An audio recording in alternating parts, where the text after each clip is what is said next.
c'est une colère, si on veut, là, qui était attendue. Là. Je pense pas que M. Zelensky était surpris qu'on ne l'intègre pas à l'OTAN là, déjà maintenant, mais il n'a pas le choix, lui non plus, de réagir sur la scène internationale en étant mécontent.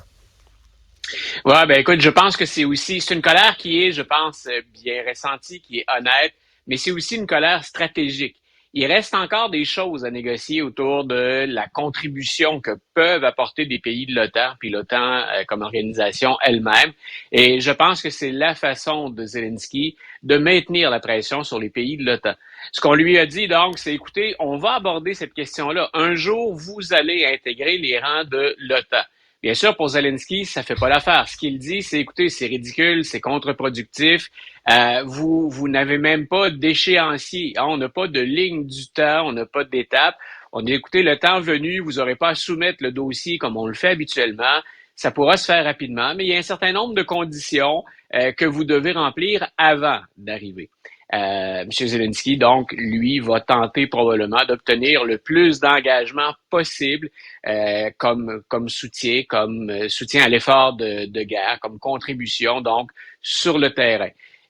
Il fallait s'y attendre. Zelensky, on en avait parlé hier, tous les deux, hier ou lundi matin, grosso modo, il s'attendait à ça. Il disait, on va essayer de tirer le plus possible.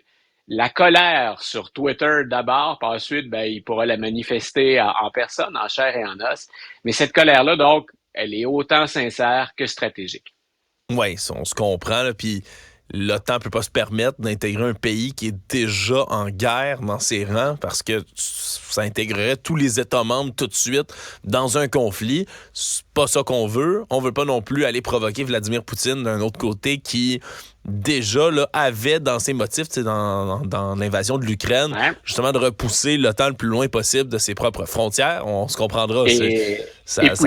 Poutine, à qui on vient finalement de lancer un message avec deux nouveaux pays qui joignent les rangs de l'OTAN, incluant la Suède. Lui qui trouvait qu'il y en avait déjà pas mal de pays dans sa région ou en Europe, on ne va assurément pas le provoquer davantage en disant, tiens, entrons l'Ukraine ou acceptons l'Ukraine, intégrons-la dès maintenant. Oui, puis surtout que la Finlande aussi, là, qui risque d'être dans les prochains pays à vouloir rejoindre l'OTAN, a une très longue frontière avec la Russie aussi. Fait que ça ouvre quand même là, tout un autre front en cas de conflit, là, ce qui est quand même stressant. Là, on le comprend pour les Russes. Bon, Luc, parlons du cas Trump. Il y a du nouveau là, dans les innombrables dossiers judiciaires là, qui le concernent. Voilà, toujours beaucoup d'actions du côté de M. Trump jusqu'à l'élection 2024 et après, parce que ces causes-là ne seront pas toutes réglées pour la campagne 2024. Ça pourrait s'étirer encore longtemps. Donc, deux ou trois nouvelles d'intérêt dans son cas. Dans un premier temps, le ministère de la Justice, donc le département de la Justice aux États-Unis, depuis le début, dans la cause qui l'oppose à E. Jean Carroll, qui est cette ancienne éditrice de magazine, chroniqueuse, journaliste, celle pour laquelle Trump a été reconnu d'agression sexuelle et de diffamation, elle revient à la charge en disant, après le jugement, Trump a continué à me ridiculiser puis à salir mon nom, même une fois qu'il a été reconnu coupable. Depuis le début, le ministère de la Justice disait, de notre point de vue, c'est un président américain. Certains des propos ont été tenus pendant sa présidence. Il devrait bénéficier ou jouir d'une certaine immunité. On a écouté cette carte-là, il ne tient plus. Et l'argumentaire, c'est un volte-face parce que jusque-là, on la jouait autrement avec Donald Trump. Ce qu'on a dit, c'est les propos que Donald Trump a tenus à l'endroit de Mme Carroll, grosso modo, entre toi et moi, si on vulgarise, ça faisait pas partie de sa job. Donc, le président américain peut, quand ça concerne, bien sûr, le pays, la nation, sa présidence, les pouvoirs de l'exécutif, il jouit effectivement d'une certaine immunité, dans certains cas d'une très grande immunité. Cette fois-ci, le message qu'on lui envoie, c'est vous vous l'êtes imposé, ce problème-là. Ça venait pas avec vos responsabilités de président. C'était une histoire qui était personnelle. Donc, intéressant dans ce cas-ci.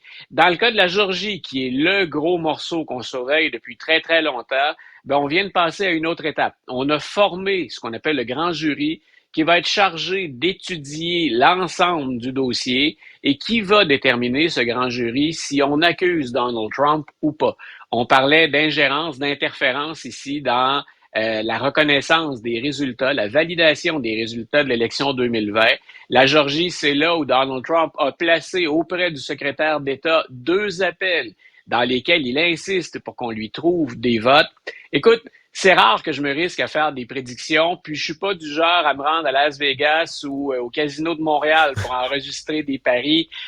Si on ne l'accuse pas, j'avoue qu'il va m'en manquer un bout. Donc, je serais prêt à parier qu'on va l'accuser dans ce dossier-là. Ça semble tellement flagrant. Et on a rencontré tellement de gens. Je pense que le dossier, un peu comme ça a été le cas pour les chefs d'accusation entourant sa gestion des documents classés secrets, je pense qu'on était tellement prudent, minutieux dans l'enquête, on a tellement étoffé le dossier. Je vois mal comment un grand jury va dire non, on laisse tomber ça, ça ne vaut pas la peine. Donc, je pense qu'on va simplement valider le travail qui a été fait dans cette enquête-là. Sinon, dernière information sur Donald Trump, autre affaire judiciaire. Et c'est ça aussi, j'ai très hâte de voir ce qu'un ou une juge peut répondre à ça. Il dit, écoutez, quand j'étais président, effectivement, je bénéficiais d'une immunité. Dans la question des documents classés secrets, on ne m'aurait pas poursuivi pendant que j'étais président. Puis la question ne se serait pas posée parce qu'il avait accès à ces documents-là. Il n'avait pas à les rendre encore aux archives nationales. Il devait les préserver, mais pas les retourner. Il peut encore les utiliser. Il est président. Il dit, j'avais cette immunité à l'époque.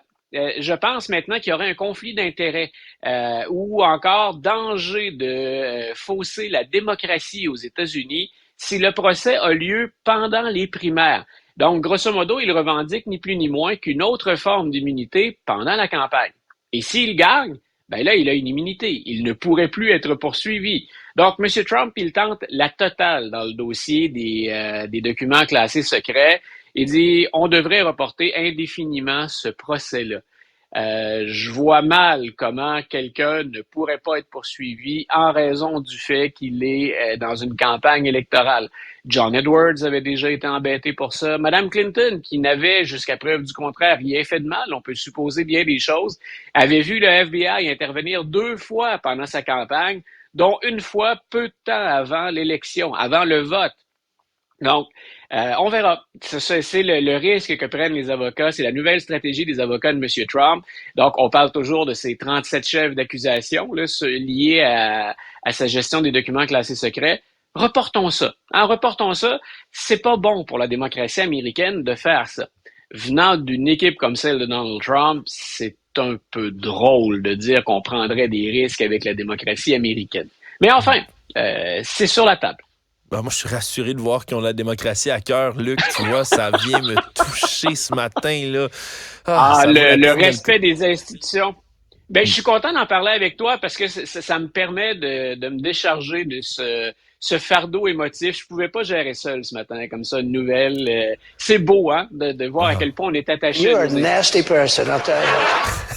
Oui, le respect des institutions, de nasty person. Puis, mais quelque chose que je trouve intéressant c'est quelque chose que je trouve intéressant que tu as dit, Luc, particulièrement là-dedans, c'est, tu sais, je pense que pendant un bon moment, les gens se sont dit, wow, tu sais, Trump, personne va jamais l'attraper. Personne va jamais le mettre en prison. Il va toujours s'en sortir. Vous voyez, il fait toutes sortes de niaiseries puis toutes sortes de crimes, ni plus ni moins, là, qui sont allégués. Puis il s'en sort toujours. Mais c'est la preuve que ça prend du temps. C'est pas qu'il est immunisé à tout, mais plutôt que quand on veut aller s'attaquer de la personne qui est Donald Trump, on veut avoir un dossier béton, là, indestructible. Puis c'est pour ça que ça prend du temps, ces enquêtes-là. Puis mon expression préférée dans ce dossier-là, c'est toujours la justice a les jambes courtes, mais le bras long. C'est-à-dire que ça avance tranquillement, on y va petit peu par petit peu. Mais Donald Trump, si on parle de privilège, Donald Trump jouit d'un privilège parce qu'il est un ancien président. N'importe qui d'autre que Donald Trump serait déjà en procès. Écoute, dans certains cas, c'est tellement flagrant. C'est tellement gros, mais parce qu'on s'aventure dans des eaux qu'on connaît pas, c'est-à-dire poursuivre un ancien président, il est le premier, autant au civil qu'au criminel. On n'avait jamais eu à faire ça dans plus de 250 ans d'histoire américaine. C'est pas rien. Donc, c'est la raison pour laquelle on est aussi prudent et qu'on vérifie et contre-vérifie, qu'on retourne chaque pierre. Donc, M. Trump a bénéficié déjà d'un privilège. Quelqu'un qui aurait géré ses documents à Mar-a-Lago comme il l'a fait, il serait actuellement derrière les barreaux, où on lui aurait retiré son passeport, ce qu'on n'a même pas demandé, pardon, à Donald Trump. Donc, si on parle de privilèges, puis si on parle d'une justice à deux vitesses, quelque part, c'est l'inverse de ce que dit M. Trump. Il bénéficie d'un système à deux vitesses en raison, bien sûr, de ses fonctions antérieures. Ouais, fait qu'il est déjà avantagé, mais ça pourrait peut-être, là, finalement, le pas... Ça peut pas le prémunir contre tout, Luc. Puis ça vaut la peine quand même de toujours rappeler ça. Dossier que je voulais absolument discuter avec toi. On a vu une entrevue qui a eu lieu, entre autres, à CNN. C'est Tommy Tuberville, sénateur de l'Alaska, qui se prononce sur le nationalisme blanc dans l'armée américaine et qui a tenu des propos, là, puis je te laisse les expliquer, mais qui sont hallucinants. Écoute, on en est rendu aux États-Unis, dans certains médias, à définir ce qu'est le nationalisme blanc. Formulé simplement, ce sont des racistes et on parle de suprématie de la race blanche. Et ce que fait Tuberville, on l'interroge directement là-dessus et il refuse de condamner ces gens-là. Parfois, c'est drôle hein, quand on écrit dans le journal ou encore quand j'interviens soit à la télé ou soit avec toi à la radio, il y a des gens qui disent est-ce que vous faites pas dans le sensationnalisme quand vous dites craindre l'extrême droite, hein, quand vous dites qu'il y a une menace réelle, qu'un élu en 2023 soit incapable sur les ondes d'un réseau de dire la suprématie blanche, le nationalisme blanc, c'est quelque chose qui est mauvais et c'est quelque chose qu'on devrait éviter au sein de nos troupes. Je pense que c'est l'année dernière, les statistiques étaient hallucinantes. Au sein de l'armée américaine, il y aurait le tiers des soldats qui sont des nationalistes blancs ou qui se rapprochent des nationalistes blancs. Donc, ils ont infiltré l'armée de bien des façons, donc en se présentant massivement pour le recrutement, et ils sont passés au travers des mailles du filet. Si des suprémacistes blancs sont dans l'armée américaine et qu'on développe un réseau, c'est inquiétant. Que Tuberville soit incapable de dire en 2023, on n'est pas avant la Deuxième Guerre mondiale, on n'est pas avec la montée du fascisme ou du nationalisme blanc, on est en 2023. Qu'il soit incapable de les condamner, c'est encore plus gros que ce que Donald Trump avait fait à Charlottesville au début de sa présidence, hein, quand on avait dit là, il y avait des manifestants noirs qui étaient là pour le retrait d'une statue d'un général confédéré, et il s'est présenté des suprémacistes blancs puis des représentants de l'extrême droite. Et tout ce que Trump avait trouvé à dire, c'est, écoutez, il y a du bon monde de chaque côté là-dedans. Là. Faut pas, faut juste qu'ils se parlent. Faut essayer de calmer le jeu, mais tout ça, c'est du bon monde. Non. En 2023, si l'histoire nous a enseigné quelque chose, c'est qu'aller vers les suprémacistes blancs, on devrait condamner ça instantanément. Ça devrait pas être un objet de réflexion. Et Mitch McConnell, le meneur au Sénat des Républicains, est intervenu ce matin pour dire, non, c'est mal, c'est pas bien, puis on se distancie de propos comme ceux-là. Les deux sont des sénateurs républicains, Tuberville et McConnell, bien entendu.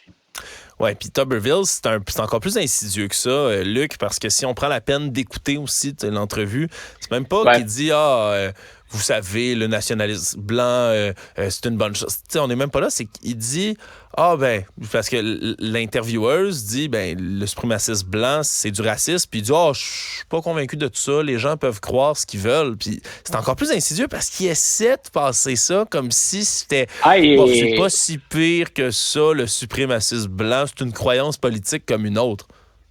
Attention, là. Et il a ajouté, moi, je les appelle pas des nationalistes blancs, moi, je les appelle des Américains. Donc, oui, ils ont la nationalité américaine. Là-dessus, écoute, c'est d'une précision extraordinaire. Mais non, c'est pas des patriotes américains comme les autres. Ils sont pour la suprématie de la race blanche aux États-Unis. Donc, c'est une façon de banaliser, de contourner. Et je répète, je pensais pas, sincèrement, puis c'est venu dans les dernières années, je pensais pas avoir à revenir à la fois comme prof d'histoire, puis à la fois comme commentateur politique. Je pensais pas avoir à revenir pour commenter le nationalisme blanc, cette idée de la suprématie blanche. Dans ma tête, on avait retenu la leçon, ça fait longtemps. Comme quoi, en éducation ou dans les médias, répéter à l'occasion, c'est pas bête. Garder le souvenir, garder la mémoire des erreurs du passé pour éviter de les répéter. Ça arrive pas souvent qu'on y réussisse, mais moi, je continue à essayer. Ouais, puis une chance que tu es là pour le faire, là, parce que c'est pas avec des sénateurs comme lui qu'on va apprendre toutes nos choses. En terminant, il y a ça brasse aussi là, à l'intérieur du Parti démocrate. Ouais. Puis je peux plus faire des jokes d'âge d'or, là. Je suis tanné de la faire, celle-là, mais là, c'est qui s'obstine, là? Joe Biden et Bernie Sanders, là. On est quand même dans un conflit de vieux monsieur, là. C'est le hockey duel au hockey choral du RPA. Donc, affrontement dans le coin. On peut même pas dire dans le coin droit parce qu'il est beaucoup trop à gauche. Donc, Bernie Sanders qui affronte Joe Biden. C'est une des rares. Joe Biden, je peux lui reprocher d'autres choses, là, où on peut discuter de certaines stratégies. Mais habituellement, au plan stratégique, il est assez fort. S'il y a quelqu'un qui comprend le système américain puis qui comprend les jeux d'équilibre des forces, des factions, c'est Joe Biden. Et je pense que dans ce cas-ci, il l'a échappé. Il voulait nommer quelqu'un à la tête de l'Institut national de santé publique. Donc, et il décide d'y aller avec une médecin, une femme qui vient de l'oncologie. Et c'est une cause, en plus, le cancer, ceux qui traitent le cancer, c'est une cause qui lui tient à cœur. Son fils en est décédé. Lui, il avait promis sous Barack Obama de créer une espèce de force de travail pour mettre fin au cancer. C'était aussi ambitieux que ça. Donc, il dit, à la tête de la santé, moi, de l'Institut national de santé, je veux mettre une femme qui provient de ce monde-là.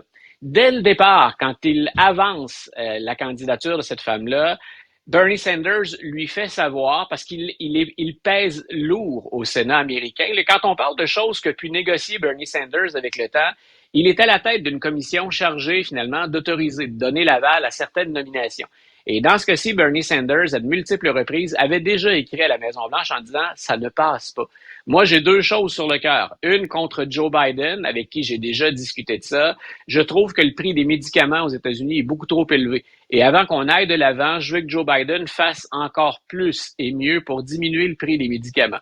Peu importe ce qu'on pense de M. Sanders ou de son programme politique, le prix des médicaments aux États-Unis, il est particulièrement élevé. Rappelons que c'est lui qui avait franchi la frontière pour venir acheter de l'insuline avec des Américains. C'est un stunt, c'est une opération charme en pleine campagne électorale, mais pour dire, regardez comment les Canadiens paient moins cher que nous. Donc, et il avait dit, en regardant la nomination proposée par Biden, elle doit rompre ses liens, tous ses liens avec l'industrie pharmaceutique. Et pour quelqu'un qui a travaillé en oncologie, c'est très vaste, ça, les liens avec le monde de l'industrie pharmaceutique. Alors, elle a dit, écoutez, je peux rompre les liens, je peux montrer patte blanche, mais je peux pas rompre tous les liens. Il y a encore des choses pour lesquelles je dois rester attaché ou lié. Et Biden a freiné des 4 roues dans ce dossier. Pas Biden, pardon, mais Sanders a freiné des 4 roues. Je répète, la réaction de Sanders, on l'attendait. C'est pas nouveau. Là, je pense que c'est dans le cas de Biden où on a absolument voulu imposer sa volonté et où il se retrouve avec une patate chaude qu'il pouvait facilement éviter. On pouvait trouver une candidature plus consensuelle, mais lui a tenu à ce que ce soit celle-là. C'est encore de l'eau au moulin, bien sûr, de l'opposition républicaine. C'est encore une façon de se chicaner en public. Mais je répète, il s'est auto-pelure de bananiser, comme disait M. Parizeau à l'époque. Donc, c'est un mal qu'il s'inflige. Erreur stratégique de la part de Biden dans ce cas-ci. Luc La Liberté, merci beaucoup. Bonne journée, Alexandre.